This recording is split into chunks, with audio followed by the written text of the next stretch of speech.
Bienvenidos. Vamos a meternos hoy en un tema que, a primera vista, parece muy sencillo, pero que en realidad es increíblemente complejo. Sí, uno de esos temas con mucha miga. Exacto. ¿Cómo se miden conceptos en las ciencias sociales? Y no hablamos de medir una mesa o una distancia. Hablamos de medir cosas como la felicidad, o la productividad, o incluso la satisfacción social. Uf, casi nada. Es que es el gran dilema. En física, si quieres medir una longitud, coges una regla. Tienes una unidad clara, el metro. Claro. Pero en sociología, ¿cuál es la regla para medir la cohesión social? No existe como tal. Y para intentar desenredar esta madeja, vamos a apoyarnos en un capítulo del texto Medir en las ciencias sociales de Pedro González Blázquez. Y la idea es doble. A ver, Investigadores en la práctica, ¿cómo convierten estas ideas abstractas en números? pues el punto de partida que propone el texto es un cambio de chip. Hay que olvidarse de la idea clásica de medir como comparar con una unidad. ¿Y qué propone en su lugar? Propone una definición mucho más amplia, que es la clave de todo. Medir es establecer una correspondencia entre dos conjuntos. Vale, eso suena bastante abstracto, la verdad. Correspondencia entre dos conjuntos. ¿Qué significa eso en la práctica? Pues, a ver, significa que asignamos símbolos, casi siempre números, a las propiedades que observamos en el mundo social. Si estudiamos la satisfacción, por ejemplo, le asignamos un 5 a muy satisfecho y un 1 a nada satisfecho. Entiendo. El problema, el verdadero reto, es que esa asignación no sea arbitraria.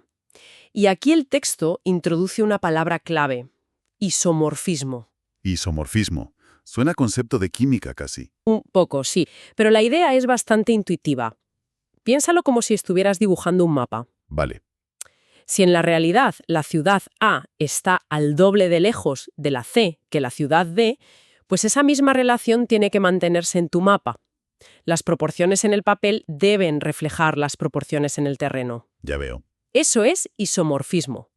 Ahora, imagina el lío que es intentar hacer un mapa numérico de algo como el prestigio social. ¿Cómo te aseguras de que tus números reflejan de verdad esas relaciones? Es dificilísimo. Claro, es que la distancia entre muy prestigioso y bastante prestigioso no es algo que se mida con una cinta métrica. Entiendo que ante este problemón, pues el campo está dividido.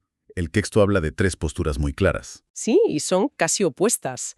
Por un lado están los puristas, los que dicen que todo esto no tiene sentido, que los fenómenos sociales son cualitativos, únicos. Que meterlos en la cárcel de los números es deformarlos. Exacto, que es una aberración. Rechazan la cuantificación de plano. Y en el otro extremo, me imagino, los que tiran para adelante sin más. Esos son. Los que, digamos, ignoran el debate filosófico. Aplican sus fórmulas, sus encuestas y sus estadísticas, a veces sin pensar mucho si esas herramientas son de verdad isomorfas con la realidad que estudian.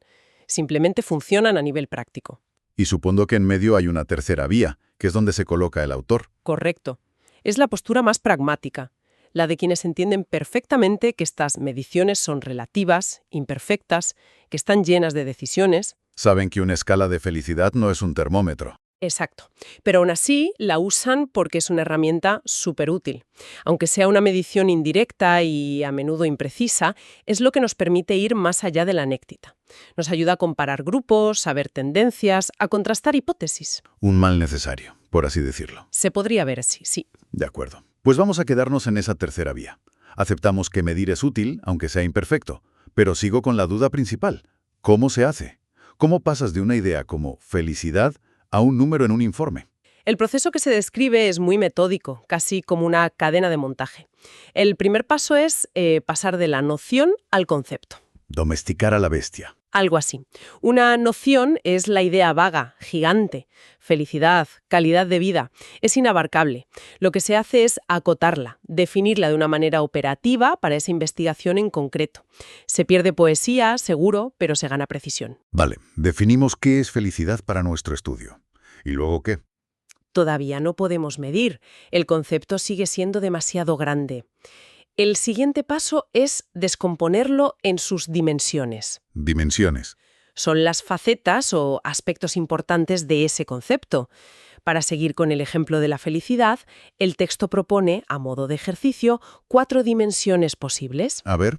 Felicidad profesional, que se identifica como F1, felicidad conyugal, F2, felicidad cultural, F3 y felicidad religiosa, F4. Un momento. Aquí ya me surge una pregunta. ¿Por qué esas 4?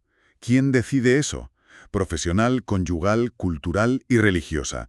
Parece una elección muy particular. Lo es. ¿Qué pasa con la felicidad que te da tu salud? ¿O tus amigos? ¿O tu situación económica? Parece que esta primera decisión ya condiciona todo el resultado. Totalmente. Y esa es una de las críticas clave a todo el proceso. La elección de las dimensiones es una decisión teórica del investigador. Se basa en su marco conceptual, en estudios previos, en sus hipótesis, y sí, define el campo de juego. O sea que si no incluyes la salud como dimensión, ¿tu estudio nunca va a medir su impacto en la felicidad? Nunca. Ahí es donde la supuesta objetividad empieza a hacer aguas. Vale, es una decisión crucial. Pero sigamos. Ya tenemos las dimensiones, que son como los cajones del concepto. ¿Cómo medimos lo que hay dentro de cada cajón? Con indicadores. Este es el paso clave, el que conecta la teoría con el mundo real. Un indicador es algo concreto, observable y, a poder ser, contable, que nos da una pista sobre esa dimensión abstracta. Es como la huella que deja el concepto en la realidad. Muy buena imagen. Para la felicidad profesional, no preguntas ¿eres feliz en tu trabajo?, que es muy ambiguo. Buscas pistas. Exacto, el texto sugiere indicadores como el nivel de salario o el número de ascensos. Para la felicidad conyugal, pues la frecuencia de diálogo con la pareja. Para la cultural, cuántos libros se leen al mes. Son hechos, datos. Entiendo. El indicador tiene que poder expresarse numéricamente. No vale hablan a menudo.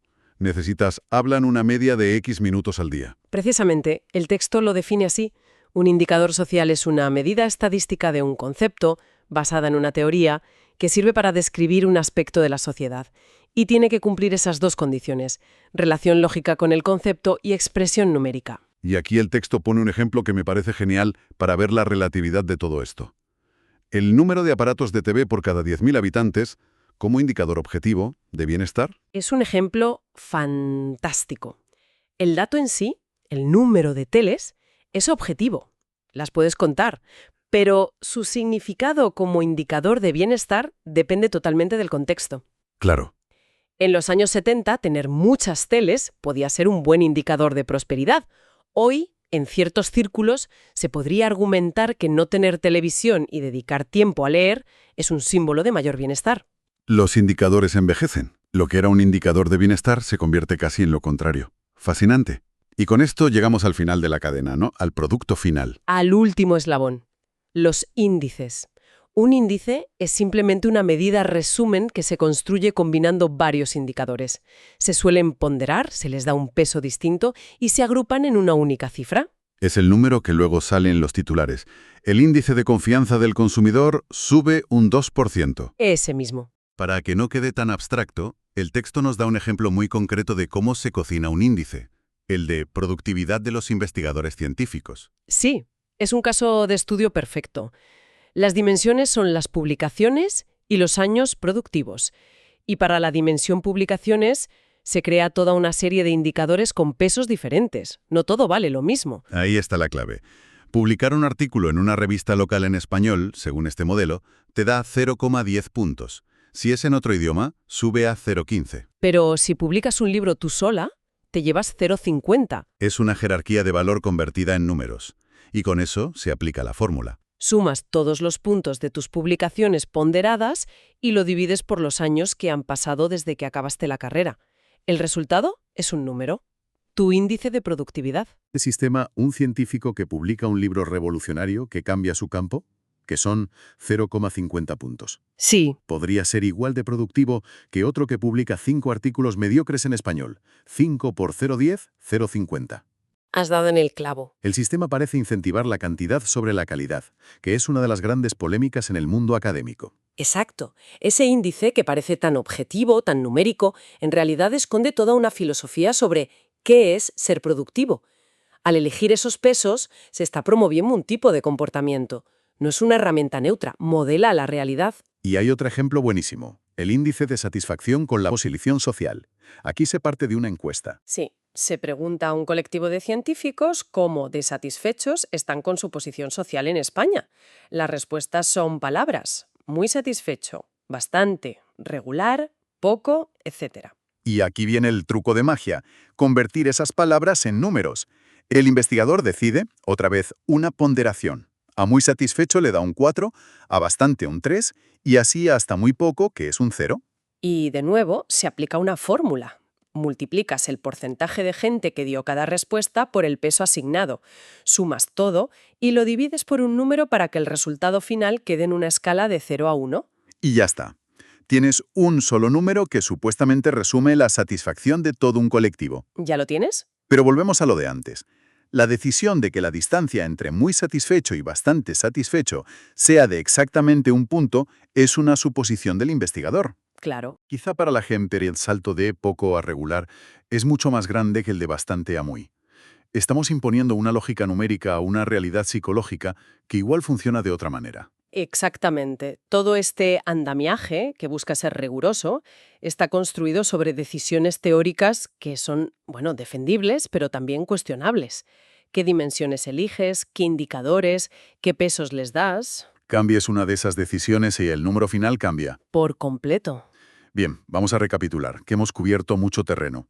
Hemos visto que medir en ciencias sociales es, en esencia, un intento de traducir realidades muy complejas y abstractas a un lenguaje numérico. Un lenguaje que es más fácil de manejar y de comparar. Y que este proceso, lejos de ser caótico, es muy estructurado. Sí, es un viaje de lo abstracto a lo concreto. Partes de una noción difusa, la acotas en un concepto, la descompones en dimensiones, buscas indicadores observables y al final lo agrupas todo en un índice. El objetivo es la rigurosidad, ir más allá de la intuición.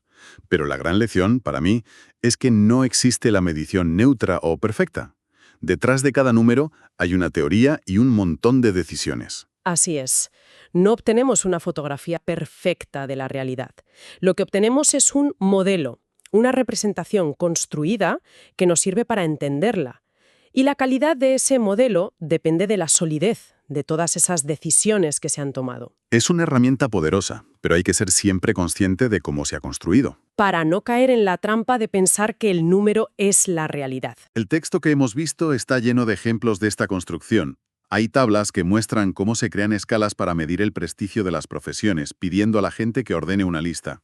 Desde un cirujano a un obispo o un director general, ¿sí? O cómo se mide la distancia social que sentimos hacia distintos grupos, con preguntas como ¿aceptarías a una persona de este grupo como vecino y compañero de trabajo? ¿Y para casarse con alguien de tu familia? Son intentos de ponerle un número a jerarquías y sentimientos que son muy reales en la sociedad, pero que no vienen con una etiqueta numérica de fábrica. Y todo esto me lleva a una pregunta final, algo para darle vueltas. A ver, Cuando la sociología dedica tanto esfuerzo a crear estas herramientas para medir la sociedad, para ponerle una cifra al prestigio, al valor de un trabajo, ¿está simplemente describiendo la sociedad tal y como es? ¿o está haciendo algo más? Exacto.